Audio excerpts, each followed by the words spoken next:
vogliamo che i soldi della tassa di soggiorno vengano spesi per i cittadini e faccio l'annuncio, come sindaco, se sarò eletto, chiedo subito la reintegrazione di quella linea dedicata ai residenti. Fu sperimentata con grande successo una linea circolare in Canal Grande solo per i residenti. Chiaramente i costi vengono coperti dalla tassa di soggiorno, perché se in città vengono introitati 24 milioni di euro a tassa di soggiorno devono essere spesi per i cittadini e anche giustamente per il turismo, ma soprattutto per i cittadini. Se nuovo inizio deve essere, che nuovo inizio sia, a partire dal Palazzo, che a Farsetti, la sede di un governo cittadino che non c'è più, dove il primo candidato ufficiale a sindaco di Venezia per le prossime comunali, Renato Boraso, traccia le linee di un suo eventuale mandato. Promette ai residenti prima di tutto un miglioramento della qualità dei servizi, evitando di farlo pesando ancora una volta sulle loro tasche.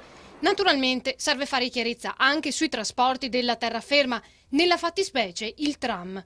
Vogliamo chiarezza su come sono stati spesi i soldi anche nel tram, perché il tram non è ancora arrivato a Venezia e la gente si chiede perché questo tram non arriva più a Venezia. Nuova partenza per Venezia, per Mestre e per le isole significa per Boraso non poter prescindere dal far luce su quanto accaduto, anche in questo caso certamente evitando che siano i cittadini a pagare e affidando il tutto ad un organismo internazionale.